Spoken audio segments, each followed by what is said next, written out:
નમસ્કાર દર્શક મિત્રો, હું છું વાહિદ મસદી અને આપ નિહાળી રહ્યા છો હમ ટીવી ભરૂચ ન્યૂઝ। હવે નિહાળીશું આજના મુખ્ય સમાચારો।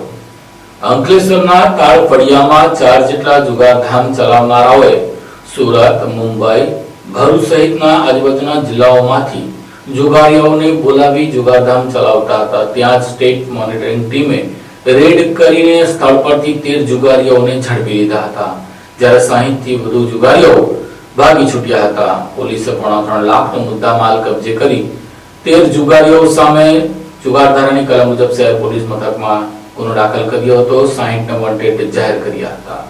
રાજ્ય મોનિટરિંગ સેલ ગાંધીનગરની ટીમે અંકલેશ્વર શહેરના ચોતાનાકા વિસ્તારના ટાળફળિયામાં ચાલી રહેલા મોટા જુગારધામ પર દરોડો પાડી 13 જુગારીઓને ઝડપી પાડ્યા હતા, જ્યારે પોલીસની રેડ દરમિયાન આશરે 60 થી 70 જેટલા જુગારીઓ સ્થળ પરથી ફરાર થયા। પોલીસને મળેલી ચોક્કસ બાતમીના આધારે અંકલેશ્વરના ટાળફળિયા વિસ્તારમાં પાલેજના સલીમ ઉર્ફે પાઉચપુરી સૈયદ, ભરૂચના ઝહીર કમરુદ્દીન શેખ, સુરતના કાંતિમોરા, અંકલેશ્વરના વિજય દલપત વસાવા સહિતના ઈસમો બહારથી લોકોને બોલાવી હારજીતનું જુગાર રમાડતા હતા। પોલીસે છાપરા નીચે ચાલતા જુગાર પર દરોડા પાડતા સ્થળ પરથી 13 આરોપીઓને ઝડપી લીધા, જ્યારે મોટી સંખ્યામાં લોકો ખુલ્લા વિસ્તારનો લાભ લઈ નાસી છૂટ્યા। રેડ દરમિયાન પોલીસે આરોપીઓ પાસેથી અંગઝડતીના ₹1,02,000, દાવ પરથી ₹55,200 રેડ દરમિયાન પોલીસે આરોપીઓ પાસેથી અંગઝડતીના ₹1,02,000, દાવ પરથી ₹55,200, 19 મોબાઈલ ફોન, જુગાર રમવા માટેનું પાથરણું, સ્ટીલની પેટીઓ, ગાદલીઓ, પ્લાસ્ટિકના કોઈન, ગંજીપાના સહિત કુલ ₹2,80,250નો મુદ્દામાલ કબજે કર્યો છે। ઝડપાયેલા આરોપીઓમાં સુરત, પાલઘર અને ભરૂચ જિલ્લાના રહેવાસીઓનો સમાવેશ છે। ઉપરાંત જુગારધામને વીજ પુરવઠો આપનાર વ્યક્તિ તથા સ્થળ પરથી નાસી ગયેલા અન્ય આરોપીઓને પણ ગુનામાં વોન્ટેડ જાહેર કરવામાં આવ્યા છે અને પોલીસે ગુજરાત જુગાર અધિનિયમ હેઠળ ગુનો નોંધી વધુ તપાસ હાથ ધરી છે। આ ઘટનાની સ્થાનિક પોલીસ બેડામાં પણ ગંભીર અસર પડી છે। ભરૂચ એસઓજી પોલીસે પાકી બાતમીના આધારે જીઆઈડીસીના તોરલ એપાર્ટમેન્ટમાં રહેતો મોહિત પાલને ત્યાં રેડ કરી ગાંજા અને મેફેડ્રોનના ડ્રગ્સ સાથે ઝડપી લીધો હતો। જો કે તેને ડ્રગ્સ અને ગાંજા સપ્લાય કરનાર 2 લોકોને પોલીસે વોન્ટેડ જાહેર કર્યા છે। ભરૂચ એસઓજીની ટીમે અંકલેશ્વર જીઆઈડીસી વિસ્તારમાં દરોડો પાડી ગાંજો અને મેફેડ્રોન ડ્રગ્સ સહિત કુલ ₹93,280નો મુદ્દામાલ કબજે કરી એક આરોપીની ધરપકડ કરી છે, જ્યારે 2 આરોપીઓને વોન્ટેડ જાહેર કરી તેમની શોધખોળ શરૂ કરવામાં આવી છે। ભરૂચ એસઓજીની ટીમ પેટ્રોલિંગમાં હતી, દરમિયાન બાતમીના આધારે અંકલેશ્વર જીઆઈડીસી સ્થિત તોરલ એપાર્ટમેન્ટના ફ્લેટ નંબર 301માં દરોડો પાડવામાં આવ્યો। ત્યાંથી મોહિત કુમાર રાજેશકુમાર પાલને ઝડપી લેવામાં આવ્યો। તપાસ દરમિયાન ફ્લેટમાંથી 1.45 કિલોગ્રામ ગાંજો, 12.1 ગ્રામ મેફેડ્રોન ડ્રગ્સ, એક મોબાઈલ ફોન મળી કુલ ₹93,280નો મુદ્દામાલ કબજે કરાયો છે। પ્રાથમિક તપાસમાં ગાંજાનો જથ્થો મિથિલેશ તથા મેફેડ્રોન ડ્રગ્સ દીપ્તેશ પટેલ પાસેથી વેચાણ માટે લાવવામાં આવ્યો હોવાનું સામે આવ્યું છે। બંને આરોપી ફરાર છે, તેમની શોધખોળ હાથ ધરાઈ છે। આ અંગે અંકલેશ્વર જીઆઈડીસી પોલીસ સ્ટેશનમાં એનડીપીએસ એક્ટ હેઠળ ગુનો નોંધી વધુ તપાસ હાથ ધરાઈ છે। ગુજરાત હાઈકોર્ટના નવા નિયમો સામે આજે ભરૂચ બાર એસોસિએશનના ધારાશાસ્ત્રીઓ દ્વારા વિરોધ નોંધાવી પરિપત્રની હોળી કરી પરિપત્ર પરત ખેંચવાની માંગણી કરી હતી। ભરૂચ સહિત ગુજરાતના વિવિધ બાર એસોસિએશન દ્વારા ગુજરાત હાઈકોર્ટના A4 સાઇઝના પેપર અને નવા ફોન્ટ લિપિના નિયમો સામે વિરોધ નોંધાવવામાં આવ્યો છે। હાઈકોર્ટના પરિપત્ર મુજબ નવા કેસોના ફાઇલિંગ માટે A4 સાઇઝના પેપર અને નિર્ધારિત ફોન્ટનો ઉપયોગ ફરજિયાત કરવામાં આવ્યો છે। સ્થાનિક સ્તરે ટાઈપિંગ, પ્રિન્ટિંગ અને ફાઇલિંગની જરૂરી સુવિધા ઉપલબ્ધ ન હોવાથી આ નિયમોનું પાલન કરવું મુશ્કેલ હોવાનું વકીલોએ જણાવ્યું હતું, જેના વિરોધમાં ભરૂચ સહિત અનેક જિલ્લાઓના વકીલોએ કોર્ટની કાર્યવાહીથી અલિપ્ત હડતાળ પાડી હતી। ભરૂચમાં વકીલ મંડળના સભ્યોએ કોર્ટ સંકુલની બહાર એકત્રિત થઈ હાઈકોર્ટના પરિપત્રની હોળી કરી ઉગ્ર વિરોધ વ્યક્ત કર્યો। વકીલોએ માંગ કરી હતી કે જ્યાં સુધી આ પરિપત્ર પરત ખેંચવામાં નહીં આવે ત્યાં સુધી તેમનો વિરોધ યથાવત રહેશે। આજ રોજ નામદાર ગુજરાત હાઈકોર્ટે એક નોટિફિકેશન દ્વારા એવું બહાર પાડવામાં આવ્યું છે કે કોર્ટમાં દરેક અરજી પ્રિન્ટેડ આપવાની, A4 સાઇઝમાં આપવાની, હાઈકોર્ટે જે નક્કી કરેલા ફોન છે એમાં જ આપવાની ને કોઈ પણ અરજી ઉપર સિગ્નેચર સિવાય બધું પ્રિન્ટેડ માં જ અરજી આપવાની। ભરૂચ જિલ્લો એ આદિવાસીઓની પુષ્કળ જનસંખ્યા વાળો જિલ્લો છે। કાલે અંતરિયાળ ગામડામાંથી મારો કોઈ આદિવાસી ભાઈ કોર્ટમાં આવ્યો ને એમને જાતે અરજી આપવાની પરિસ્થિતિ ઉત્પન્ન થઈ તો એ વ્યક્તિ એ પ્રિન્ટેડ અરજી કઈ ટાઈપ કરાવવા જશે?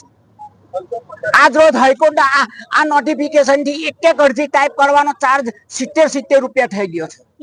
તો અહીંયા બહારથી જે ગરીબ વ્યક્તિ આવે છે કોર્ટમાં ન્યાય લેવા માટે આવે છે કે પૈસાનો ખર્ચ કરવા માટે આવે છે। વકીલોની અમારી આજની હડતાલ એ કોઈ પોલીસ કે એમના પ્રોટેક્શન માટેની નથી, વકીલોએ આ હડતાલ પક્ષકારોના પ્રોટેક્શન માટે કરી છે। આ અમારી હડતાલથી જે કઈ ફાયદો થશે તે પક્ષકારોને થશે। વર્ષોથી જે કોર્ટની ચાલી આવેલી પરંપરા છે એને અમે બધા વકીલોને પક્ષકારો અનુસરીએ છીએ.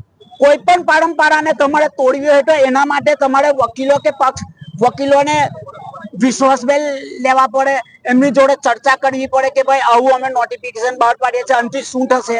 આ તો એમને બહાર પાડી દીધું ને અમારે અનુસરવા જેવું છે. અમારી આ અરજીથી અમે અમારા ગુજરાત બાર એસોસિએશનને પણ અનુરોધ કરીએ છીએ કે અમારી આ ફરિયાદ એ લોકો જોવે, સાંભળે અને ગુજરાત હાઈકોર્ટને રજૂઆત કરે ને આ નોટિફિકેશનમાં વકીલો કરતા પક્ષકારોને જે અંગત લાભદાયક હોય એવા સુધારા વધારા કરે. જ્યાં સુધીને આ નોટિફિકેશનમાં કોઈ પણ પ્રકારનો સુધારા વધારા કરવામાં નહીં આવે ત્યાં સુધી અમે વકીલો આ નોટિફિકેશનનો વિરોધ કરીશું અને કોર્ટના કામકાજથી અરગાડીશું. ભરૂચ નગરપાલિકાના વર્ષ 2025 અને 26ના વાર્ષિક હિસાબોને લઈને રાજકારણ ગરમાયું છે. કોંગ્રેસના નગરસેવકોએ આજે પત્રકાર પરિષદ યોજીને હિસાબોમાંથી પારદર્શકતાનો અભાવ હોવાનો આક્ષેપ કર્યો હતો. સાથે સત્તાધીશો અને અધિકારીઓ પર તેઓ ફરી આ સામાન્ય સભા બોલાવે તેવી માંગ કરી નાખી હતી.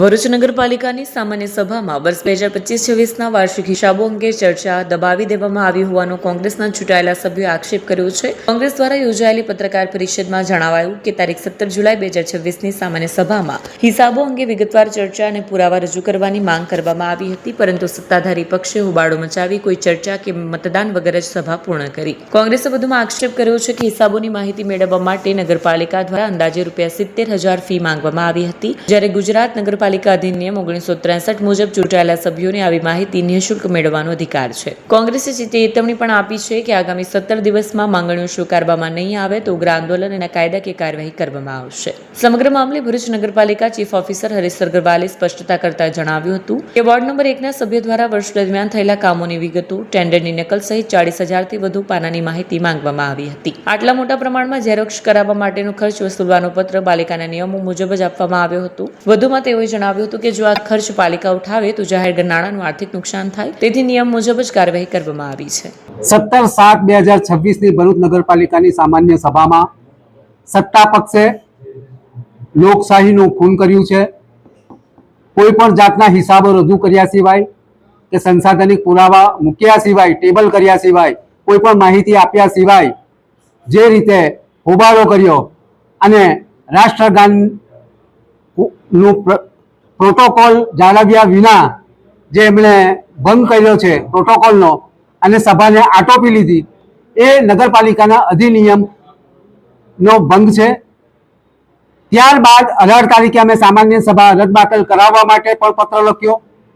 માહિતી ન મળી એટલે 21/7/2026ના રોજ ડિટેલમાં માહિતી માંગી. 27/7/2026ના રોજ રિજનલ કમિશનરને પણ રજૂઆત કરી.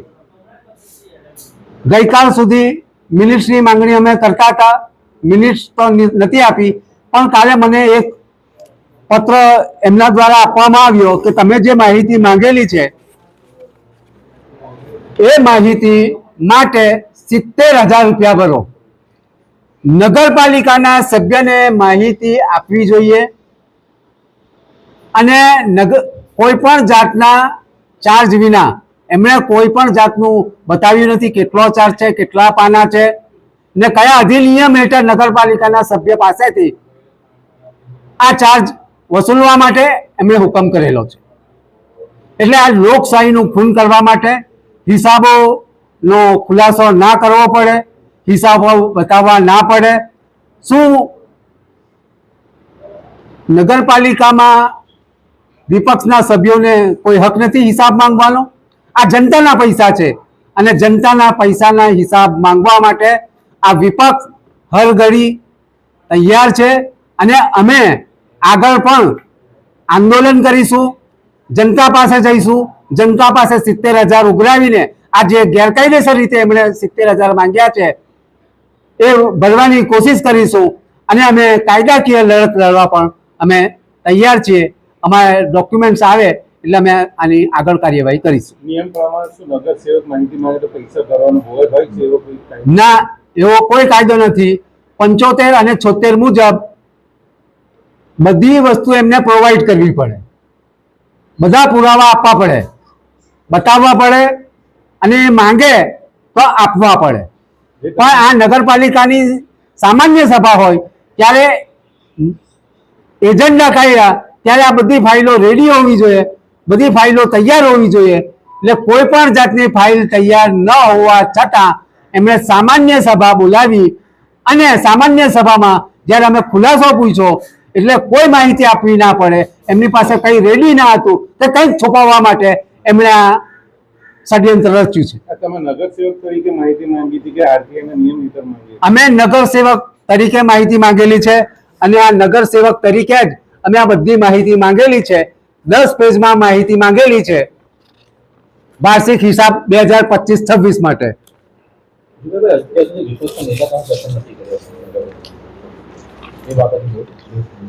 એ હાઈકમાન્ડ નક્કી કરશે. હાલમાં અમે સંયુક્ત રીતે બધા જ વિપક્ષના નેતા છે અને બધા જ એક મત થઈને આ ભ્રષ્ટાચારની લડાઈ સામે, આ ભ્રષ્ટ તંત્રની સામે લડી રહેલા છે. વાલિયામાં વિશ્વ આદિવાસી દિવસની ઉજવણીનું બેનર ચોરાતા આદિવાસી સમાજમાં રોષ જોવા મળ્યો હતો. જય આદિવાસી સેના દ્વારા આ બાબતે રેલી યોજી પોતાનો વિરોધ નોંધાવ્યો હતો.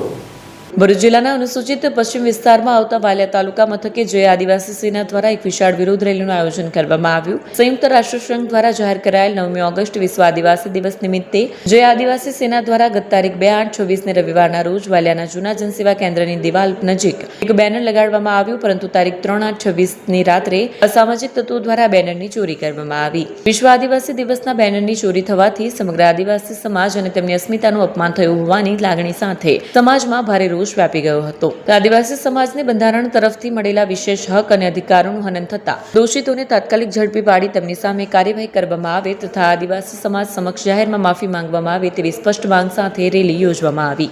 સંયુક્ત રાષ્ટ્રસંઘ યુનો દ્વારા ઘોષિત 9 ઓગસ્ટ વિશ્વ આદિવાસી દિવસ, વિશ્વ આદિવાસી દિવસનું બેનર લગાવવામાં આવ્યું હતું, એ ચોરી થયેલ છે, જેના કારણે આદિવાસી સમાજનું અપમાન થયું છે. તે માટે અમે જે આદિવાસી સેના દ્વારા રેલી કાઢવામાં આવી. અમારી પ્રશાસનની એ જ માંગ છે કે જેણે પણ આ પોસ્ટર કાઢ્યું છે એ માણસને પકડવામાં આવે અને કડકથી કડક સજા કરવામાં આવે અને અમારા આદિવાસી સમાજ પાસે માફી માંગવામાં આવે.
क्या आप अपनी ड्रीम जॉब सर्च कर रहे हैं? तो आपका वेट हुआ खत्म. हमारी कंपनी IICL में है कुछ amazing job openings. IICL are hiring PHP developer, data analytics, UI UX graphics designer, Node.js developer WordPress developer. from all over Gujarat. तो देर किस बात की, अप्लाई करें अभी और बने हमारी डायनामिक टीम का हिस्सा. विजिट करें हमारी वेबसाइट www.iiclindia.com/career या मेल करें अपना रेज्यूमे iiclindia06@gmail.com पर. हमारी टीम में आपको मिलेगा एक इनोवेटिव और क्रिएटिव एनवायरनमेंट ताकि आपकी स्किल्स हमेशा अपडेटेड रहे. Freshers can also apply. Contact now on 7041542766.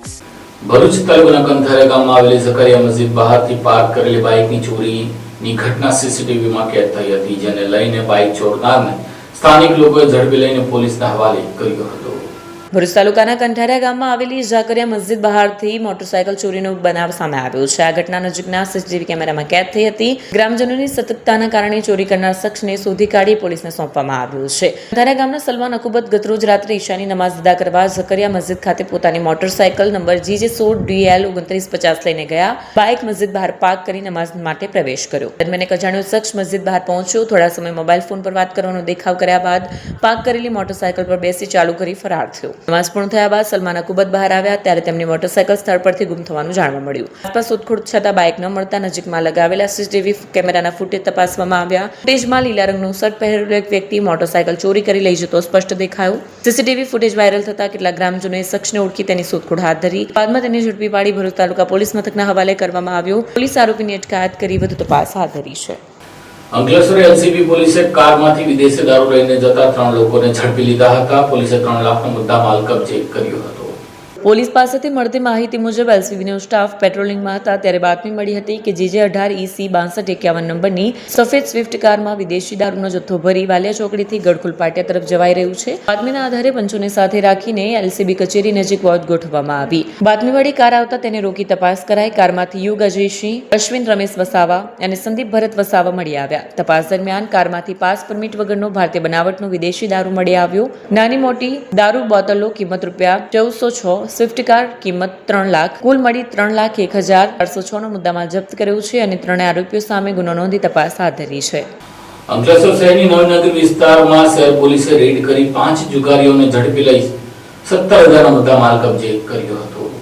પોલીસને મળેલી બાતમીના આધારે અંકલેશ્વરના નવીનગરી વિસ્તાર ખાતે ભારતી જયંતિ વસાવાના રહેણાંક નજીક દરોડો પાડ્યો. ત્યાં ખુલ્લી જગ્યામાં સટ્ટા બેટીના આંકડા લખી પૈસાથી હાર જીતનો જુગાર રમાડવામાં આવી રહ્યો હોવાનું સામે આવ્યું. દરોડા દરમિયાન ભારતી જયંતિ વસાવા, સોનલ સુરેશ વસાવા, શેખર મુન્ના વસાવા, કરણ દિનેશ વસાવા અને જયેશ જગદીશ વસાવાને ઝડપી પાડવામાં આવ્યા. જ્યારે કેટલાક અન્ય લોકો પોલીસને જોઈને ભાગી છૂટ્યા. પોલીસે સ્થળ પરથી સ્લીપ બુક, કાર્બન પેપર, બોલ પેન, લાકડાનું પેડ, જુગારની ચીઠીઓ તેમજ રોકડ ₹17,960 નો મુદ્દામાલ કબજે કર્યો અને વધુ તપાસ હાથ ધરી છે.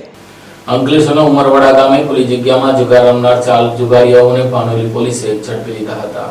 પાનોલી પોલીસ સ્ટેશનની ટીમે પેટ્રોલિંગ દરમિયાન મળેલી બાતમીના આધારે ઉમરવાડા ગામના હનુમાન ફળિયા વિસ્તારમાં ખુલ્લી જગ્યામાં ચાલી રહેલ જુગાર પર દરોડા પાડી 4 ઇસમને ઝડપી પાડ્યા. પોલીસે તેમની પાસેથી રોકડા ₹5,130 તથા જુગારમાં ઉપયોગમાં લેવાતા પત્તા અને પ્લાસ્ટિકનો પાથરણો કબજે કરી ગુનો નોંધ્યો છે. દરોડા દરમિયાન કેટલાક લોકો ભાગવાનો પ્રયાસ કર્યો, જેમાંથી 4 ને ઝડપી લેવામાં આવ્યા. આરોપીઓમાં સરફરાઝ અયુબ ભૈયાત, વિનોદ ગુલામ વસાવા, ઇકબાલ ઇબ્રાહિમ મુલ્લા, પિયુષ બાબુ વસાવા તમામ રહે ઉમરવાડા અંકલેશ્વરનો સમાવેશ છે. કુલ ₹5,130 નો મુદ્દામાલ જપ્ત કરાયો છે અને વધુ ગુનો નોંધી તપાસ હાથ ધરાઈ છે. અંકલેશ્વર JD કરમાતુર ચોકડી નજીક વિદેશી દારૂ લઈને જતા એક બુટલેગરને પોલીસે ઝડપી લીધો હતો. અંકલેશ્વર JRDC પોલીસ સ્ટેશનની પેટ્રોલિંગ ટીમે બાતમીના આધારે કાર્યવાહી કરી કરમાતુર ચોકડી નજીકથી એક શખ્સને ભારતીય બનાવટના વિદેશી દારૂ સાથે ઝડપી પાડ્યો. પોલીસે કુલ ₹4,872 કિંમતનો વિદેશી દારૂ કબજે કરી આરોપી સામે પ્રોહિબિશન એક્ટ હેઠળ ગુનો નોંધ્યો છે. પોલીસના જણાવ્યા અનુસાર અંગત બાતમીના આધારે કરમાતુર ચોકડી વિસ્તારમાં દરોડો પાડવામાં આવ્યો. ત્યાંથી ચિરાગ ચતુર્મકાણી, કોસંબડી અંકલેશ્વરને રોકી તેની તપાસ બેગની પંચોની હાજરીમાં કરવામાં આવી. તપાસ દરમિયાન બેગમાંથી કંપની સીલ બંધ ભારતીય બનાવટના વિદેશી દારૂની કુલ 7 બોટલો મળી આવી. જપ્ત કરાયેલા દારૂની કુલ કિંમત ₹4,872 હોવાનું પોલીસે જણાવ્યું છે. સમગ્ર કાર્યવાહી પંચોની હાજરીમાં પૂર્ણ કરી ગુનો નોંધી વધુ તપાસ હાથ ધરાઈ છે. ભરૂચમાં સનાતન સંત સમાજ દ્વારા સાંસદ પરિષદમાં કેટલાક સાંસદો દ્વારા સંતોનું અપમાન કર્યા હોવાના આક્ષેપો સાથે આજે સંતોએ વિરોધ રેલી યોજીને ભરૂચ જિલ્લા કલેક્ટરને આવેદનપત્ર પાઠવ્યું હતું. ભરૂચમાં સનાતન સંત સમાજ દ્વારા જિલ્લા કલેક્ટરને આવેદનપત્ર પાઠવી સંસદ પરિસરમાં સંતોને સનાતન સંસ્કૃતિના કથિત અપમાન મુદ્દે જવાબદાર લોકો સામે કડક કાનૂની કાર્યવાહી કરવામાં આવે તેવી માંગ કરતું આવેદનપત્ર પાઠવ્યું હતું. 31 જુલાઈના રોજ સંસદ પરિષદમાં કેટલાક સાંસદ સભ્ય, રાજકીય આગેવાનો દ્વારા કરવામાં આવેલા વર્તનથી સનાતન ધર્મ, સંત સમાજ અને કરોડો શ્રદ્ધાળુઓની ધાર્મિક લાગણીઓને ઠેસ પહોંચી હોવાનું સમાજનું માનવું છે. આ ઘટનાને દેશવ્યાપી વિરોધ વિષય ગણાવી ભરૂચમાં પણ વિરોધ પ્રદર્શન યોજી જિલ્લા વહીવટી તંત્રને આવેદનપત્ર આપવામાં આવ્યું હતું. સનાતન સમાજે પોતાના આવેદનમાં મુખ્યત્વે 3 માંગણીઓ રજૂ કરી છે. જવાબદાર વ્યક્તિઓ સામે તાત્કાલિક એફઆઈઆર નોંધાવી કડક કાનૂની કાર્યવાહી કરવામાં આવે, સંસદ સભ્યપદ રદ કરવાની પ્રક્રિયા હાથ ધરવામાં આવે તેમજ સંત સમાજને આશ્રમ વ્યવસ્થાને થયેલા કથિત આર્થિક નુકસાનની ભરપાઈ સંબંધિત પક્ષો પાસેથી કરવામાં આવે. આવેદનપત્રમાં વધુમાં જણાવ્યું હતું કે જો સમયસર યોગ્ય કાનૂની અને પ્રશાસનિક પગલાં નહીં લેવાય તો સનાતન સંત સમાજ દેશવ્યાપી જન આંદોलन शुरू करने की चेतावनी उच्चारी थी. पप्पू यादव ने हमारे जो संसद भवन, जो हमारा राष्ट्र का, भारत का मंदिर है, वहाँ बैठकर जो उन्होंने कृत्य किया है घोर निंदनीय है. कभी भी साधु समाज उसे माफ नहीं करेगा. पप्पू यादव को चाहिए, अगर भूल से भी उसने संत का वेश धारण कर लिया तो हमारे हरिद्वार के जो है और सब संत अखाड़े वाले जो है मांग कर रहे हैं कि उसे नागा साधु बनाया जाए. तो पप्पू यादव, अगर तुम्हें बनना है तो शीघ्र बन जाओ तो बहुत ही अच्छा रहेगा. और ये जो आपकी संसदीय आपकी जो सदस्यता है उसे भंग तो करना ही चाहिए. आप पर एफआईआर दर्ज भी होना चाहिए. और अभी सभी संत मांग कर रहे हैं कि आप तो भारत में रहने लायक ही नहीं, आपको भारत में रहने का ही कोई अधिकार नहीं, क्योंकि भारत अगर है तो संतों की खान है और संतों की शान है. भारत में रहना है तो सनातन के साथ रहना होगा. और पप्पू यादव, आप सोच रहे होंगे कि संत, आप अभी एक संत ने कहा कि करपात्री महाराज, अभी डिटेल में नहीं जाना चाहते, गौ हत्या आंदोलन के समय पर उन्होंने अपने कमंडल से जो श्राप दिया था, और उस श्राप का सब जानते हैं कि कहाँ आकाश पताल और कहाँ कहाँ वो अक्षरतः 100% सही निकला. आपको भी कोई श्राप दे कोई संत, ये ठीक नहीं. आपको या तो संत बन जाना चाहिए, नागा साधु बन जाना चाहिए, अथवा साष्टांग दंडवत करके सब संतों से क्षमा याचना करनी चाहिए. और संसद जो स्पीकर है, लोकसभा अध्यक्ष है, उन्हें तो पहले से अब तक कार्रवाई नहीं हुई. हम सब संत उनसे भी कार्रवाई की मांग करते हैं कि ऐसे कृत्य एक मंदिर पर बैठ के, एक न्यायालय पर बैठ के, एक भारत का जो राष्ट्र मंदिर है, ऐसी जगह बैठकर उन्होंने ये जो कृत्य किया है, घोर अपराध किया है, उन पर कार्रवाई होना चाहिए. हम सब संतों की यही मांग है. जय श्री राम. આ સાથે ટીવી ભરૂચના સમાચારની પૂર્ણ થાય છે. આવતીકાલે ફરી મળીશું. ત્યાં સુધી રજા આપશો.